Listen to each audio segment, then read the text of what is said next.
Welcome to Amidon Planet. I'm your host, Joel Amidon. Thank you for joining me in this never-ending quest to learn how to teach better.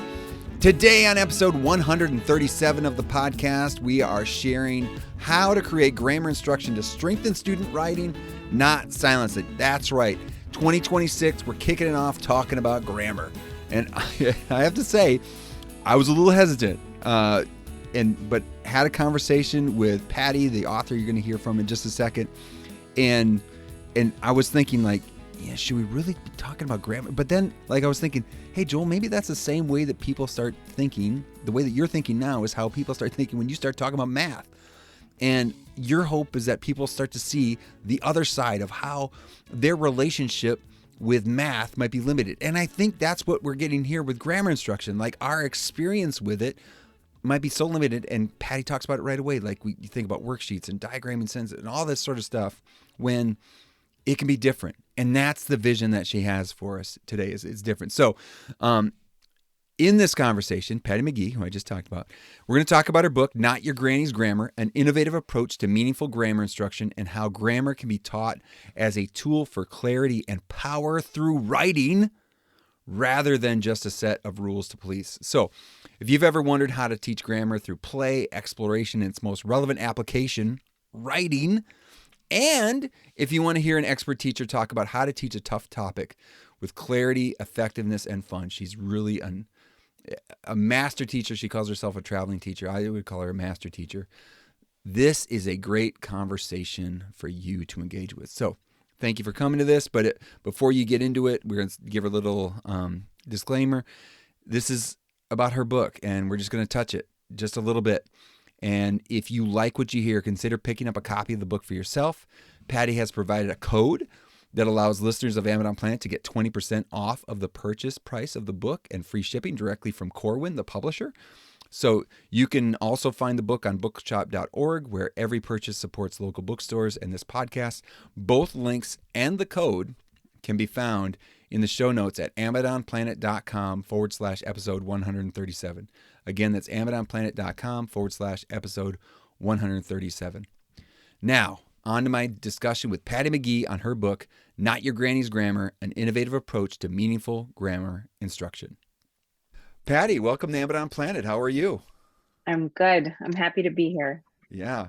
We've wherever we're at in the country right now, when we're recording, we've experienced some weather, so we're Yes. both safe and warm. We hope where everyone else is who's getting a chance to listen to this. But hey, before we jump too far into this, hey, could you just share?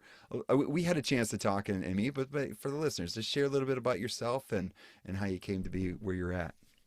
Sure. I am what I like to call traveling teacher, which means that I go to different schools all over the country and internationally to help make teachers' jobs just a little bit easier. And I'm often teaching students as part of that. And funny enough, I live in the town next door to the town I grew up in. These are little tiny towns in this area of New Jersey. And I started teaching in the school that I went to. My principal was my first grade teacher. So she taught me how to read and she taught me how to teach. And then I was a school librarian, an instructional coach, a regional staff developer, and then I've put out 3 books. And it's just kind of an unconventional route in education, but I've enjoyed it.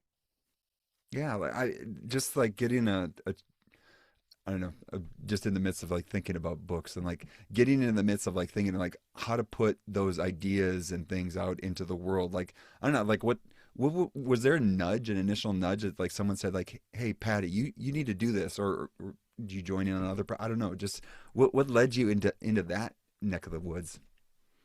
What's funny is I have a former student who is now a teacher. And when I released my first book back in 2017, she posted a picture of what she wrote in her writer's notebook at one point, where she said, my teacher is a great writer. She's going to write a book one day. So I think it was kind of brewing even Yeah. when I was back in the classroom, because everything I've written about have been challenges in my own practice. And giving feedback in writing, which was my first book, like that was a problem of practice for me because I was correcting things to oblivion and not seeing a return on investment. And my second book, no one taught us how to teach writing in teacher school. I'm Mm. hoping curriculum is being updated because correcting student writing and like really do we need to have in place that's pretty crystal clear from decades worth of research in order for students to become stronger writers. So that's what my second book was on. And then my most recent is on grammar instruction. And it's just completely a different approach. But really, they all started with problems, my problems of practice, which seem to be pretty universal, a desire to someday write a book, and the opportunity when I met my first editor. She had come through a couple of people that I knew, and she came to a keynote that I was doing at an institute, and that was the beginning. It was pretty funny because we actually like went to talk afterwards. I was so nervous. I was just so hoping this was going to happen, and she said, "Can you get me a TOC um, sometime?" And I was like, I had no idea what a TOC was. So I faked it. I'm like, "Yeah, sure. How about tomorrow?" And she's like, "Tomorrow?" I'm like, "Oh, no, no. How about in like a week or two?" Until I figured out that a TOC is a table of contents, That's right. like it just, so I really was a rookie. But she really took good care of me. It was Wendy Murray. Nice, nice. Uh, Mhm. well, I mean, that's the importance of lingo and the knowing the vernacular of the field, right? Yeah. But that's pretty cool. But then what's cool? I mean, you're using some words that I really like think about the idea of a problem of practice and like how you're trying like addressing it, and not only addressing it for yourself, but then putting it into a book and sharing those ideas in the world. It's like it's I you know over and over again, I'm thinking about like how amazing books are and the fact that you're able Mhm. to and you're doing something that was rooted in practice, that trying to address it and think about ways that you've attacked it and then putting it out into the world. And that's what's Mhm. pretty cool. And you provided the sample of the not your granny's grammar book to me, and you could tell like, oh, this is something that's not just like hypothetical. It's been Mhm. used and tested and tried, and like you say, you're a traveling teacher, and like which is Mhm. it must be kind of amazing for teachers to see you when you come in and be like, hey, I don't have a lot of context for this classroom right now, but I'm going to come in and I'm going to how I can I'll figure it out, and we'll put some of this stuff into play. Yeah, it's really interesting because most of the time I'm working with students that I've never met before. It's very rare that I see students a second or even a third time. So it's a really interesting role to play. And yet, I think because I've been doing it for so long, just being in a classroom, Yeah. that s- students are the same everywhere. They may be from different cultures, obviously different areas of the country, but they really just want to feel a sense of belonging. And my hope is that I've cut to the chase on that one, that when I start off with classrooms, I work first by just talking to the students and say what I'm there for. And um, they kind of fall into it pretty easily most of the time. Yeah. And we'll get into a little bit about your approach, but like what's cool is that you're a lot of it is like you're allowing students to bring things themselves into the exploring and playing with grammar, Yeah. which is an amazing kind of, we'll talk about that. But like they're bringing themselves, so like it's already like, oh no, you're invited into you come Yeah. come on in and play, like the water's warm, here we go. and Yeah. uh and then you get and I bet you like you have probably some unique stories about how you get to react to what kids are doing and able to play off of that, because then that it becomes play for you too, well, as a teacher, Yeah. and like showing teachers like, hey, this could be fun as well. I don't know. Do you have an? I'm putting you on the spot. Do you have a little anecdote on that? Oh, I have 1,000. I'm Maybe sure you that's do. my next book, but Yeah. gosh, I'm trying to just choose in my mind. Um, well, one was about a year ago, and the book wasn't out yet, but I knew what was coming. It was like in publication, and I was still working whenever teachers wanted to on grammar instruction. So this one seventh grade teacher really wanted to see what it looks like because it is different than your Yeah. traditional grammar instruction. So I went into the seventh grade and I taught what would be a series of like 5 grammar experiences. Um, and I call them experiences because they're not full on lessons, they're just bits of experiential grammar time. And that's what I told the kids. I said it was going to be different Yeah. than what you've had in the past. And when we were leaving, one of the boys stood up and yelled, "That's so much better than the old way." So I just love that story. Yeah. And Yeah. there's so many, like there was a classroom that I was in for a second time, and I was just trying to find somebody to work with one to one. And I looked over at a student. I was like, "Did I work with you already?" And she took out her pencil case and opened it up, and there was the sticky note that I had left her. Oh. Yeah, Yeah. precious. Yeah. So, yeah, there's so many different stories and just delightful interactions. Yeah. Yeah. I mean, and again, that's the kind of books I like to talk about, are the ones that are rooted in practice, that someone's passionate about what they're doing. So yeah, we're talking about your book is Not Your Granny's Grammar: An Innovative Approach to Meaningful Grammar Instruction.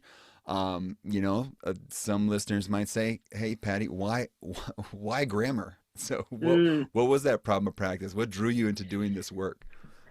Yeah. So when I was a new teacher, one of the areas that I found I wasn't very strong in was literacy instruction because nothing was very hard for me. I was a really strong reader right off the bat. In fact, my principal, that was my first grade teacher, has a Yeah, yeah, picture of me that she gave to me of me sitting on the couch that she had in her classroom. And this was the 70s, so that was progressive, with a classroom library next to me and just reading. So it was it came relatively easy to me, which you'd think that's the thing you're suited to teach. But I found that if I haven't had a struggle or, worked through struggles myself, I can't really teach it that well. It just is like, well, I don't know, I right. just did it. Yeah, yeah, So I really started to study uh, just literacy, and I would break it up into categories where what I would focus on. And the final frontier was grammar. And it just didn't get better.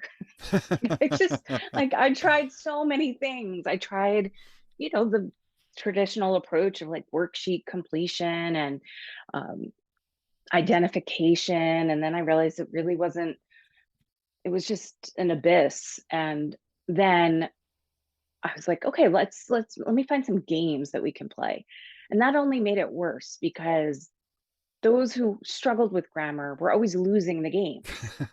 So, you know, let's like add insult to injury. yeah, So it was just something that I was afraid to tackle right away. Honestly, I had to feel a little grounded in the publishing world to say, I think I'm going to do a book on grammar. I also had to meet my co-author because he made it possible to have really 2 different angles on our work. yeah. One, he explains everything in grammar in a way that makes sense. And I met him when I was consulting with a nearby district, and he was the supervisor of ELA, and we were writing grammar curriculum.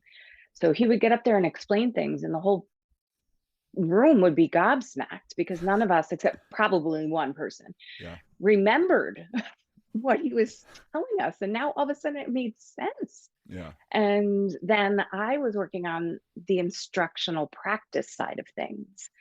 So when he explained sentence construction, like simple, compound, and complex sentences, we all were like, whoa. But that teaching that in 15 minutes to adults that have some background with it, Right. that can work, but it was too much for us to teach to kids. They needed more time and more exposure and more experiences. And that's when I took like the instructional side of things. And that was about 10 years ago. And we joked about, hey, we should write a book together. We'll do the grammar, know what we need to know about grammar side of things, and I'll do the instructional side of things. And then it ended up happening. It was really Yeah. cool. That's pretty neat. Hmm. Uh, and that's Tim Donahue, is that right? Yes. Yeah, that's awesome. Yes. And what's Tim's background? So Tim was an English teacher, but before he graduated, he went to the University of Delaware. To graduate, you had to pass this one particular grammar class Mm. taught by the same person. And to pass, you had to get an A. And so Oh, wow. he Okay. also is the child of two English teachers turned like superintendents and stuff like that. So Yeah. grammar knowledge was kind of passed down from generation to generation there. Yeah. Yeah. There's a picture of him early on in the book that says he's wearing a t-shirt that his parents gave him. And it said something like, I am the person uh, of whom your parents warned you, or something like that. I'm the grammarian of whom your parents warned you. Yeah. Yeah. Yeah. And I just love that. Anyway, so he was then an English teacher, supervisor, and now he's the assistant superintendent of that same district. And it's it's been a really good road for him. He's Yeah. not just an amazing, educator. This was a really fun chance to create something together that we felt was kind of magical when we were writing or, you know, collaborating. And now it's out in the world. Yeah. One of the funniest stories about Tim and his family is that they have dinner table conversation around grammar. So he has three sons, and between I think fourth and eighth grade, and the fourth grader came home one day and they're at dinner, and the fourth grader was like, "Oh my gosh, so and so used a semicolon today." Like, like that's small talk in the Donahue house. There you go. Oh my gosh, that's funny. Uh, Yeah.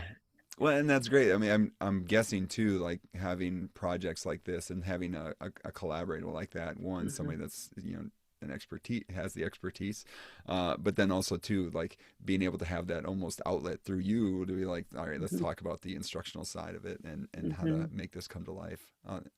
That's wonderful.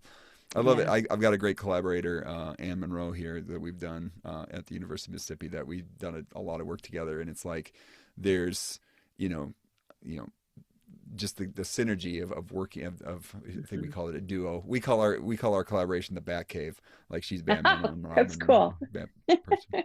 I And love it. so yeah, we get lots of stuff gets done in the Bat Cave. So anyway, That's uh, fantastic. but everyone should have a good collaborator like that. That's good. But then Yeah. awesome that that you've for years working together on this and then able to come up with a book. That's fantastic. Yeah.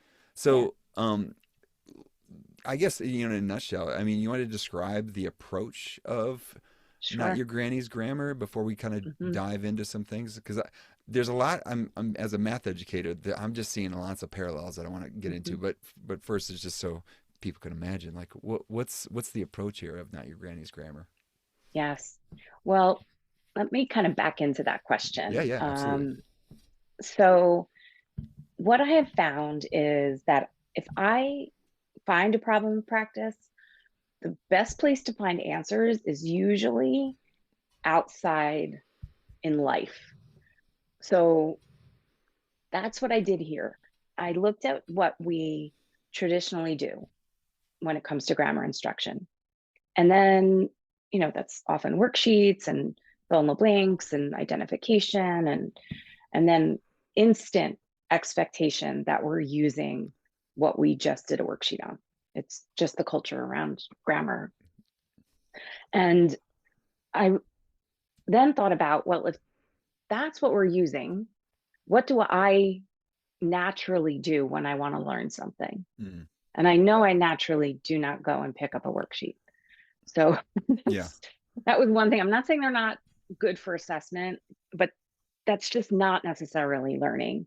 And what I noticed was one thing I love to do is paint furniture with this special type of chalk paint. And they have these special waxes, and you can layer them and add water, just do, I don't know, there's so many things you can do with it. And so when I was learning, still am, how to use these paints for different reasons and different pieces of furniture, I found myself getting curious first. And then I found myself almost like theorizing or hypothesizing about what I could do. And then I would seek out an expert to show me, how do I do this? And do you think this is a good look? Or do you have another suggestion? So I'd get feedback. And then before putting anything on a piece of furniture, I played and practiced with it, usually on a piece of cardboard or just some leftover wood that seems similar to the piece that I would refinish. And then I'd do it, I'd try it out, and it would be okay. But always the next time it was even better. And that was probably because I would reflect. I would reflect on, what did I do here that really worked? What can I do next time that I'm either curious about or I think could really make this look better? So then I thought to myself, I think those are the ingredients that are pretty much missing from grammar instruction. So that's when it started to bloom. Like we created time to get curious and hypothesize, time for explicit instruction, time for experimentation and play, time for reflection, which is some of the best stuff that comes out of students. It's like when we pause and we reflect on, like, what do we know for sure now? And what are we still curious about? And to do that with grammar, it solidifies our knowledge, but it also then sparks new curiosity. So that's basically what grammar study is. That's what we've called it, is grammar study, that we have multiple entry points to experience and be exposed to grammatical concepts in a unit, so that it's the same kind of theme, let's say, that will happen and develop and accumulate grammar know-how over time. The idea of study is unlike what you in the book. There's a parallel with what you just talked about with the chalk painting. Is the guitar, right? And yes, that's Tim. Yeah. Yeah, and it's just and yeah, you can almost challenge the listener to think about what's something you want to know more about. I've thinking about some of the things, like for parallel to the guitar, I got a ukulele because my fingers aren't big enough for a guitar, so I had the ukulele, and like same, but it's the same thing, right? Of Yes. like doing those things and experimenting and other things like that. But I mean, but it's got like we too often to have somebody to pause and think about, well, what would I normally do to learn something? Because we've, human beings have been learning for a long time, and like now, but also to think about something you've learned, you want to choose to learn, and now bringing those elements into what you're doing within the grammar book. It's fantastic. So the some of the ideas I want, we talk about this idea of learning to practice. So what are some key takeaways from the book that you want to make sure teachers, educators, or anyone associated with teaching grammar should know? But also too, maybe just teachers in general, what you just said about study, I would say the same thing about math educators, like thinking about that as well. Like I taught with the Curriculum Core Plus, where we had investigations that kind of sound similar to your experiences, where there was like a context and thinking about, like you're maybe playing with a coefficient in front of a variable and thinking about if you Mhm. adjust this, what happens to a quadratic, which is the kind of U-shaped looking function, or looking graph, and then like if it Mhm. goes positive, negative, goes up and down, it kind of looks like a touchdown or a frowny face, and like Yeah. trying to figure out and experimenting and see like, oh, when does it change in those things. But Yeah. so like when you think about that, like what are some things that uh, I mean, obviously you want them to get the book, but what are some things that you'd want someone to take from this book that like of ideas on teaching better? Yeah. Well, the first is to have a mindset shift Mm, that, like I mentioned earlier, we don't do something and then immediately perfectly apply it. We need space, we need breathing room. And that's why these 10-minute pockets, 3 to 5 times a week of grammar experiences, there's breathing room in there to really build that know how. I also really want teachers to take a deep breath. They do not need to know everything there is to know about grammar in order to teach it. mm, That's a belief that's been kind of baked into our teaching culture, is that teachers are the ones holding all of the knowledge and we are bequeathing it to yeah, our students. And that's not that effective. yeah, It's helpful sometimes, but we do not need to know everything there is to know about grammar. And a lot of teachers are walking around feeling ashamed that they don't know grammar as well as they feel like they should. And that's because we all know a grammarian who learned grammar in the way that it was taught, but the rest of us may not have. And they might be holding a mug in like the teacher's room that says grammar police. And they uh, might be wearing a t-shirt every once in a while that says, I'm silently correcting your grammar.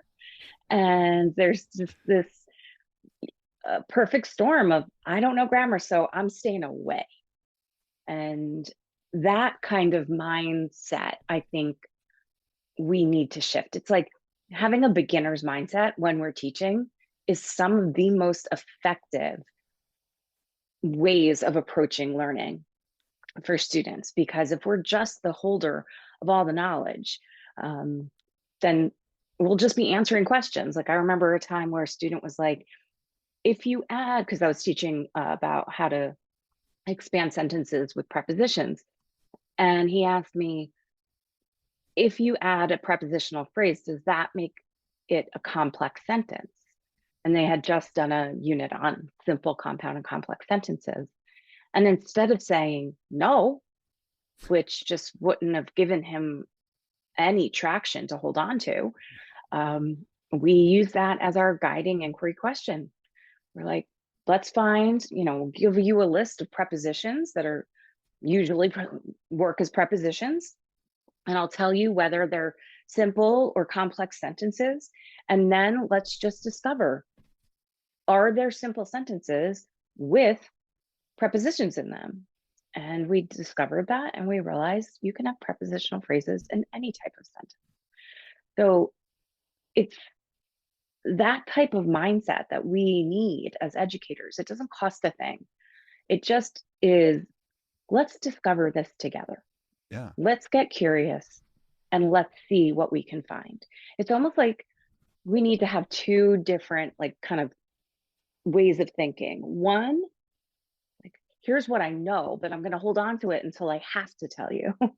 And two, I'm going to pretend I don't know, but I'm going to remember how I learned it. mm, So, giving kids the ways that we learned things to figure things out makes instruction stickier. So, I think those are a few things that the um, that teachers can take away just from listening to this conversation. yeah.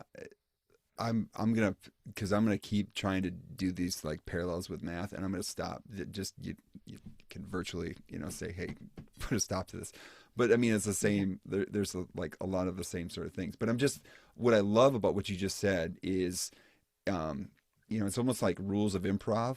When this someone's giving you something, and this student's bringing this awesome sentence, like a curiosity, brave enough to ask it, using terminology that they've learned from within the experiences, and has a desire to know something. Holy cow!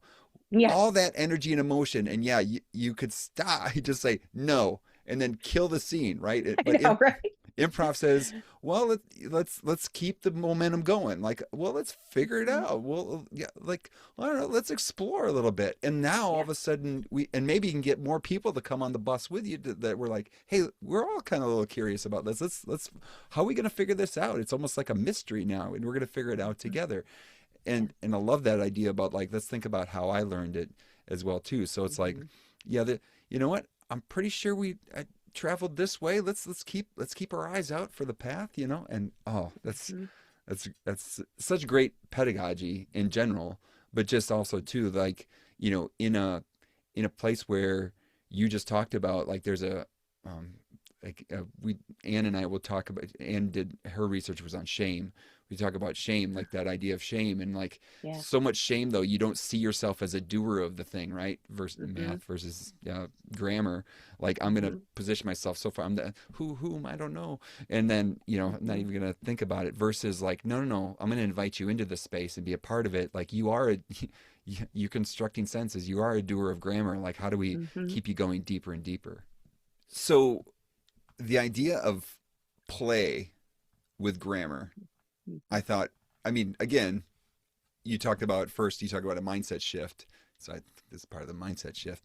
But the idea of play and, like, learning through play, and also, yeah, like, all those sorts of ideas. Like, I use an example from, I know that had some, like, beginning to coach soccer, like, with little kids, and there was a pretty good, like, hey, you're gonna come coach soccer, we're gonna teach you a little bit on how to work with little kids, and, like, hey, make sure everyone has a ball. They're not used to sharing just yet, so, like, hey, make sure everyone has a ball, access to a ball. And then the other one is they showed like, hey, how to teach the, like, athletic stance, and it was like, put one hand behind your back and then go play tag, and then but the only place you can tag is the hand behind the back. And so you see these kids, they're getting down, and they're like, their shoulders are down, their legs are out a little bit, about shoulder width apart, and they're running, and they're using their body to shield. And it's like, it was like perfect teaching of the Hmm. stance and how to use your body, because they want to play the game. And it was like,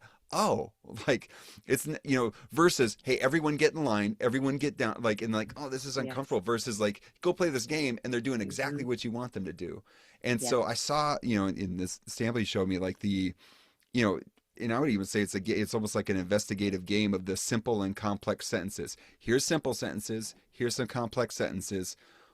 Like, what do you think? What makes up a, so, like, we're not going to tell it to you. Like, Hmm. let's kind of discover it. And it's and figuring out, or the sentence destroyers also. Yes. Like, I love that, like, the idea of taking a simple and then putting a sentence destroyer. Which, what is a sentence destroyer? I should So have. subordinating conjunction that will take an independent clause and make it dependent. So it destroys the sentence. Yeah. So, and like, just imagining kids be like, I'm gonna destroy this sentence, like, Yes. like, how you got a lot of ways you could destroy it. How are you Yes. gonna destroy this sentence? So I mean, those just little things that I think, again, make it like an invitation. No, no, come on, you have a place here. You can destroy the sentence any way you want. You can come up with different patterns, and maybe there's some things that are a little bit different that maybe you've never seen before from a teacher, that makes it, hey, the kids' creativity come into play. But then eventually you're going to be able to get to, hey, what is the definition of simple and complex, but versus kids Hmm. having, like, this rooted in experience idea about what it is. And I Hmm. don't know, the idea of play, and I don't know if you have other examples of play that you have within the book as well. Yes, a lot. And in fact, most inspired by math and math manipulatives. Sweet. Yeah. Yeah, it just, when I realized that there needed to be a scaffold between, uh, let's say, theorizing about Hmm. grammar, then some explicit teaching about grammar, but then we had then an expectation that you start using it at that point. But I think there was, and there needs to be a step before application from right out of your own head. Right. Because there's so many things that if kids are going to use it right away, they're going to have to think of the words.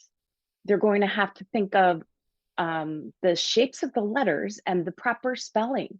And I know shapes of letters comes really quickly for most, but those with fine motor Oh, issues all throughout absolutely. life, it's just another layer of They're what made up needs to, squiggles. They're made up right? squiggles. Yeah, we got to Exactly. put some meaning on them. Yeah, yeah, yeah.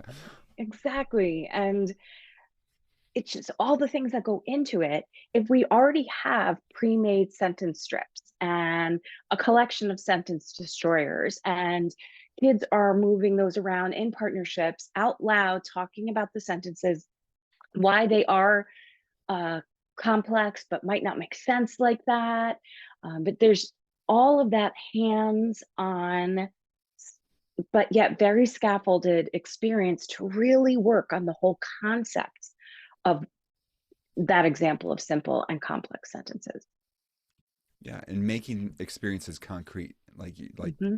I mean, you even think about the abstract nature of writing, but then all of a sudden, like, yes, we have sentence strips that we're able to do this, and like, I'm moving something in to destroy the sentence, or I'm like moving things. Yeah, absolutely. Um, Mm-hmm. what about other examples of? I'm curious now, like other like maybe things that you've taken from math ed, like that you Mm-hmm. like with the manipulatives, or what other examples that you might have. Yes. My favorite one is something that second graders came up with. I was giving a workshop on this approach to grammar instruction, and I wanted to demo it in a classroom. So a second grade teacher was lovely enough to allow us to come in, and taught a series of lessons on simple and compound sentences. And the manipulative we used was the one I just described to you, where they had sentence strips Hmm. and they had the coordinated conjunctions, which we also call fanboys, which is an acronym to remember for and nor, but, or yet so. Uh, And Perfect. then a couple minutes later, not a couple minutes, like a half an hour later, there's a knock at the door, and in come two second graders. And what's funny is they are holding this piece of paper that's folded in half and stapled because neither one of them wants to let the other one hold it, to show that they both did this. So they're walking in parallel holding this piece of paper that's folded in half and stapled. And then they bring it out and they show us that they made compound sentence kits using Unifix cubes. Oh, wow. Yeah. So they have, gosh, I wish I had it here to show you because I did steal one with permission. Yeah, yeah. But folded or inside the folded envelope that they made, they had, say, four blue cubes that were the simple sentence. They had one white cube that was the comma. They had a green cube that was the fanboys, four more blue cubes Yeah. um, as another simple sentence, and a black cube as the punctuation. And then they labeled them.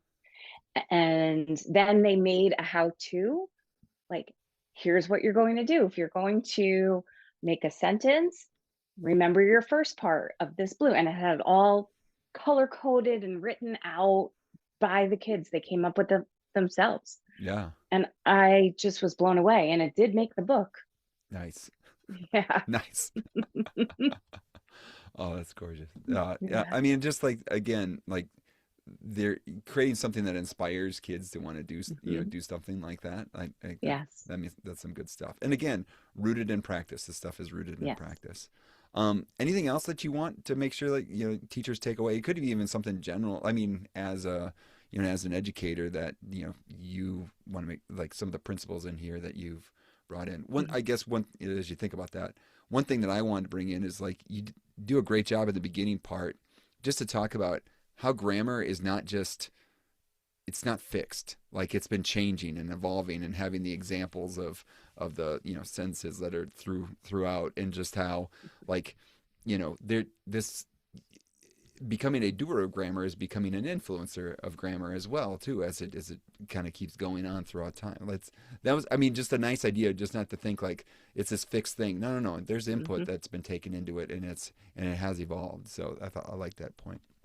Yeah, it will continue to evolve Yeah. because there's basically three buckets of grammar.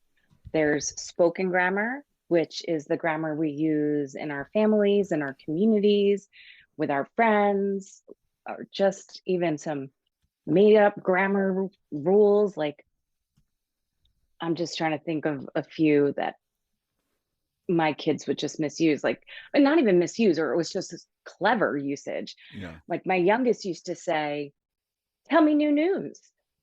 Like, it's not something we say grammatically usually, but it's brilliant. Yeah. Yeah. Like, Yeah. tell me what's new, mom. Tell me Yeah. new news. New news. Yeah. Yeah. So it's that's one bucket of grammar, which then influences the second bucket, which is basically book grammar. And with book grammar, you consider your audience and you decide which way you're going to lean into the other buckets. Because the third bucket is standard grammar. So, grammar standard expectations, whether that is the grammar standards that come from the state, or for us grown-ups, it's usually the style guide that we need to follow. Yep. Chicago, APA, MLA, APA there's right here. others. Yep. Mm-hmm. And that book grammar is a little bit of each.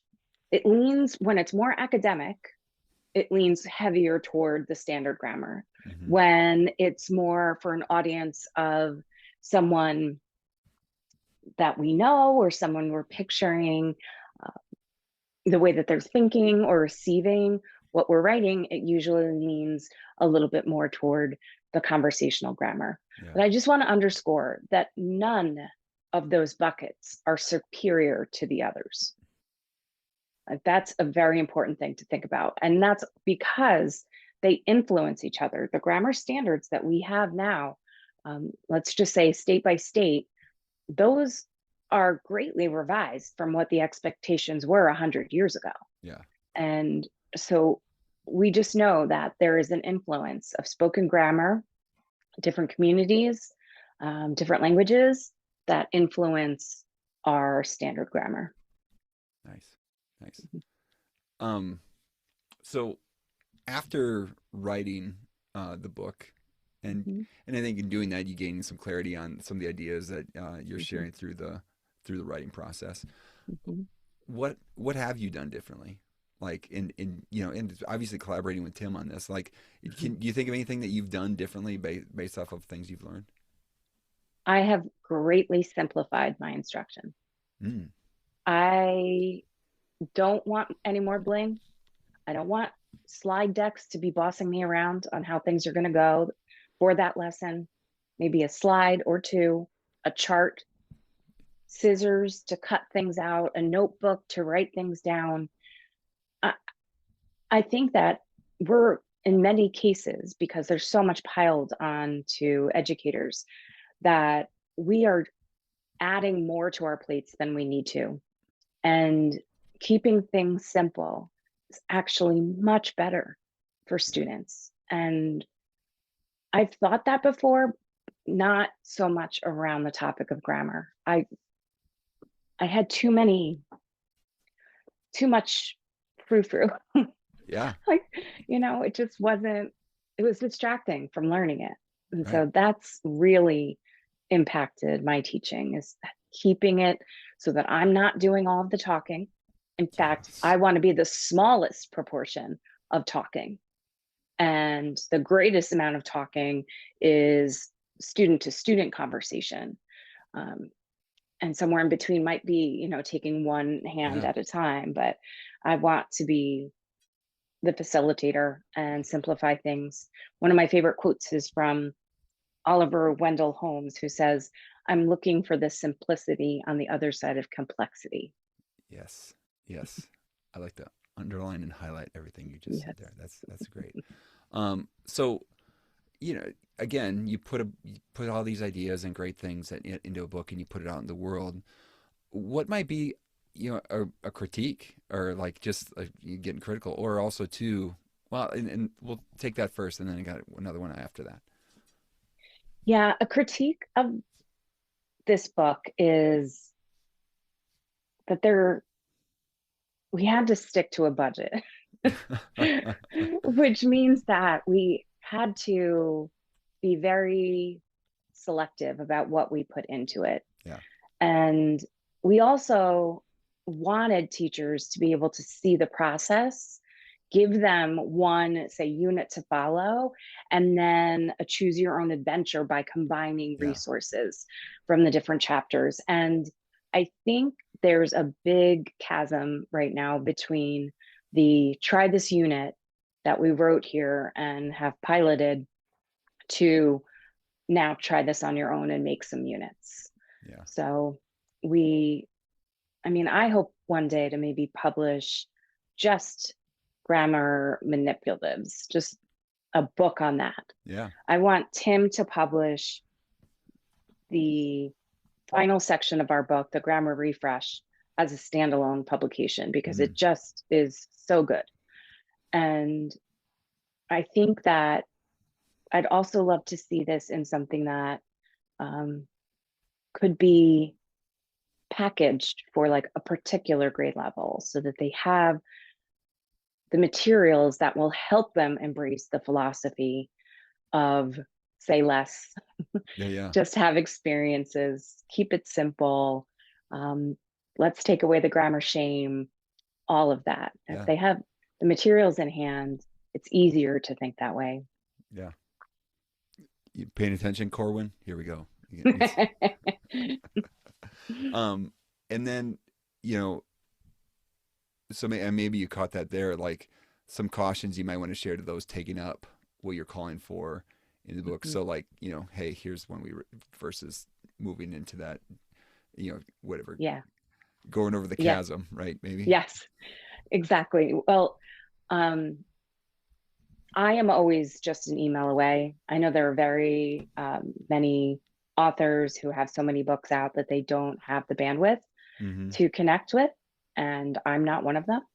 So I'm very happy to connect with anyone who um, is looking for more support. I'm putting some courses together too that will hopefully help with that. But it's also to let yourself be okay with the good. Was it Voltaire who said, "Don't let perfect be the enemy of good"? Yeah. Yeah. And good is what we're looking for. We're not looking for perfect. And in fact, if we're seeking perfection as we jump from the unit into the make your own unit, Yeah. then we're not giving ourselves enough space to play with our instructional practice. We're giving space to kids to play with grammar. We also are human beings, so we need to experiment and we need to play and see how it goes and then just revise it. Well, and like you're saying, it's not just studying grammar like what you want the kids to do. You're studying grammar instruction. So you're Mm-hmm. seeking out experts like yourself. You're asking for Mm-hmm. feedback, getting a buddy to do it with you, and then, Mm-hmm. hey, I got my grammar refresh where I'm Mm-hmm. getting something like so all that sort of let's just take it to the next level, sort of meta-ish. Like Yeah. we're gonna do the same thing if we're gonna make this serious, and also make it more exciting than again copy off the next worksheet and immediately apply Yes. something, and you know that they're not in a week they're not going to remember it because they haven't engaged with it fully, right? Exactly. So that's good. um, well, I appreciate it. I've got a couple questions I like to ask everybody Mm-hmm. towards the end, and I appreciate your time here. Yep. So, and again, as a traveling teacher and constantly in Mm-hmm. classrooms, so what is the best thing you've learned lately to help you teach better? The best thing I've learned lately to help me teach better would probably be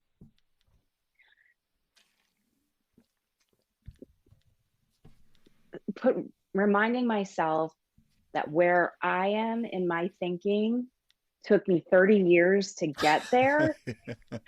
And my job is not to get anyone to where I am now, because in 20 more years, I'll be in a different place. And their journey and my role is to support the growth, not the immediate application of what I think is really great. Yeah. Not just downloading your brain into somebody else. Yeah. Not really just doing that. That's great. I love that. Well, and so my midlife crisis was getting a vinyl records, and then I started getting into Blu-rays, and so and I've always been into books, so like physical media, right? So what is one piece of physical media? Because I see you got a lot of books behind you. One piece of physical media you love to listen to, watch, read. Maybe it's something that you want to make sure, hey, you should be aware of this. What's something that you're thinking about? Yes, I have a lot of things, but what's affecting me the most right now is Americana music. So it's just a beautiful mixture of folk and country and jazz and blues, and artists that have, I don't know, synthesized all of those American music genre and are now putting out incredible music that I just am addicted to.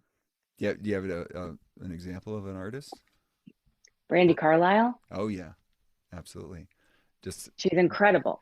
Just saw her last night. I think Super Bowl. Right before the Super Bowl. There we go. Yeah. Yep, America the Beautiful, and she just, number one, has the utmost respect for other artists and will even dream lyrics up that literally in her sleep and be like, that will work really well for Mumford. And we'll call him the next day and say, I wrote some lyrics in my dream for you last night. So it's like this exchange of the Americana that's inside all of those musicians, and the sharing of it and the collaboration. It's just magical. Yeah. I love like kind of almost has like kind of another Rick Rubin-esque kind of thing when she worked with Tanya Tucker, which from a kid, my parents used to play Tanya Tucker, and just hearing like the honor that she had for her music and just the things that she did. And now all of a sudden here's this new album that comes out. It's pretty cool. So awesome. Appreciate that. Anything, I mean, so we've got the Not Your Granny's Grammar. Anything else to share, promote? What are the titles of the other books? One is Feedback That Moves Writers Forward, which is alternatives to the red pen kind of impact that we have on writers. The other one is called The 7 Essentials of Writing Workshop. And it basically teaches us 7 things that when we put them into place, we will have more thriving writers and we'll feel less stressed. So those are my 2 other books. I've written a lot of blog posts and I've done a number of podcasts that can all be found on my website, which is pattymcgee.org. I just want to spell Patty with a Y, because Patty with an I was a very famous skateboarder in the 1960s. And I wasn't born yet. And I can't skateboard. Nice. And we'll put all these links in the show notes, and anything else you want to share, we'll put right there. Thank you, Patty. Appreciate the time. I appreciate you having me on. All right, there's my conversation with Patty McGee. So glad that she's took her ideas and things on grammar, put it into this book, put it out into the world. Again, all those codes to go get the book are at amazonplanet.com/episode 137 with all the show notes and any other links that we have there. Also, we'll have a link to her website where you can access to her other books, and just Patty in general. She's out there in the world trying to help make writing better, make grammar instruction better. And if you're looking to find her, you can look on the show notes for that. All right, on to the mailbag. We got a letter, or an email, actually, from Dana. Dana from Maryland was excited to hear that I was reading Mathematics for Human Flourishing. And preview, we're going to have an episode on Mathematics for Human Flourishing, and we might have a special guest for that episode. So pay attention for that. And so if you've never seen the book, I'll put a link in the show notes to the book. Get access to it. It is it's the early year, but it's my top book of the year so far in my reading. And I know it's been out for a while, so I'm kind of slow to the game, but I'm on sabbatical, so I get a little bit extra time to read, and loving that book. So Dana said she incorporated that Mathematics for Human Flourishing into one of her courses that she teaches, and it gets phenomenal reviews from her students. She said, and I quote, "I keep thinking maybe I'll drop it, but I can't given the student feedback." Right? It's that good. And I think there's maybe how we were reimagining grammar instruction, kind of reimagining mathematics with how Francis Su, the author, talks about mathematics and all the different aspects he's talking about it in that book. It's an amazing book. I can't wait to talk about it in a future episode. Dana actually gave a presentation for the Association of Mathematics Teacher Educators on how she incorporated Mathematics for Human Flourishing into her math course. And she sent me the slides. I asked, could I share them with y'all, my listeners, for when we do the Math for Human Flourishing episode? And she said yes. So stay tuned for that. Thanks, Dana, for sending in that email. Now we got our physical media of the episode, the part of the show where I share an album, movie, or book, because I believe, it used to be the album of the episode, and then, we started talking about movies, but then I'm like, I like books too. So basically, everything, thinking about something I've been listening to, watching, or reading lately. It's my small way of connecting with you, the listener. Again, we're always building relationships. And if I'm being honest, it's also an excuse to celebrate physical media, the kind that pulls you off the interwebs for a bit and helps you be just a little more present. So for those of you that may not have been watching the news, Mississippi had a little bit of a... you know what? Let's not joke. It was awful. We had an ice storm that was like 3 inches of ice that, kind of centered on Oxford, Mississippi. Oxford, Mississippi is known for its trees, its beautiful trees, and like trees were literally exploding given the weight of the ice. And our community it does not look the same. It will not look the same. I don't think it'll ever look the same. And we're still recovering. People are still recovering. There's lots of recovery efforts happen. It's cool to see a community coming together to help each other. But while in the midst of it, we were cold and dark for a while. And I had a headlamp, I had a sleeping bag, and I'm like, it's cold and dark for a long time in February and trying to get by. And what did I do? I grabbed a trusty paperback off the shelf, and it was Jurassic Park. Hey, phenomenal movie. On my list to buy, couldn't watch the movie when you don't have any power. So looking to get it on Blu-ray or 4K. I just found out that my son, my youngest, has not seen the movie yet, so we're gonna rectify that. The book is better.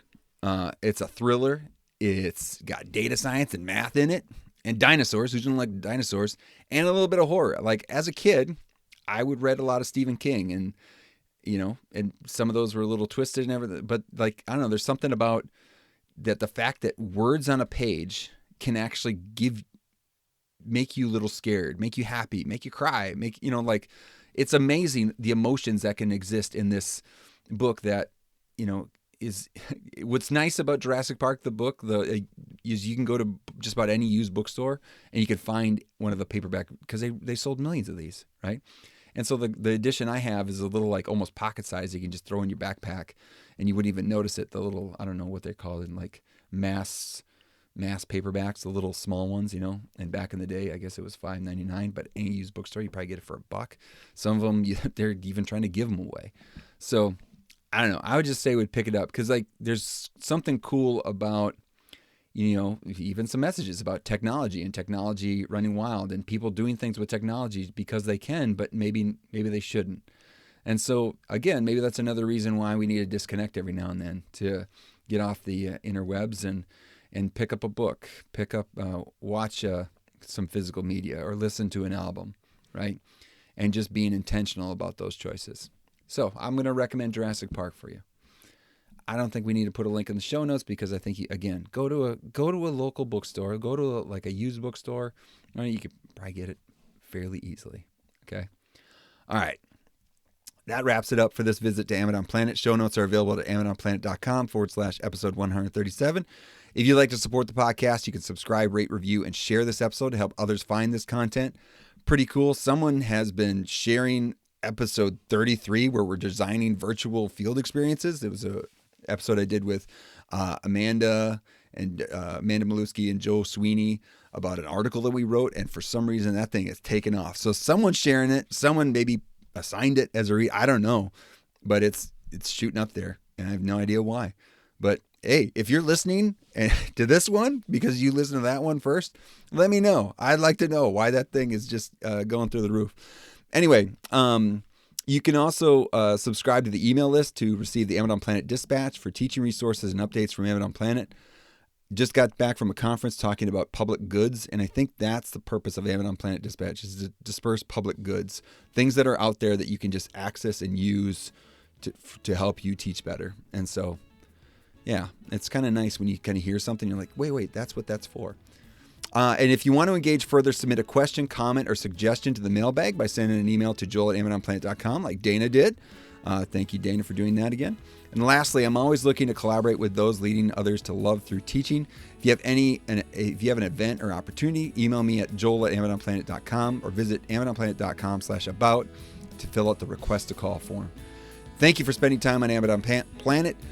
Special thanks to Patty McGee for sharing her time and expertise and her book. Hey, helping us rethink grammar. Thank you. Thanks to Matt Mifflin for the music in this episode. And finally, thank you to all of you out there learning to teach better and be the good in the world by investing in the lives of others. This world is a better place because you have decided to use the gifts you have been given to serve others. Thank you for all that you do. Peace.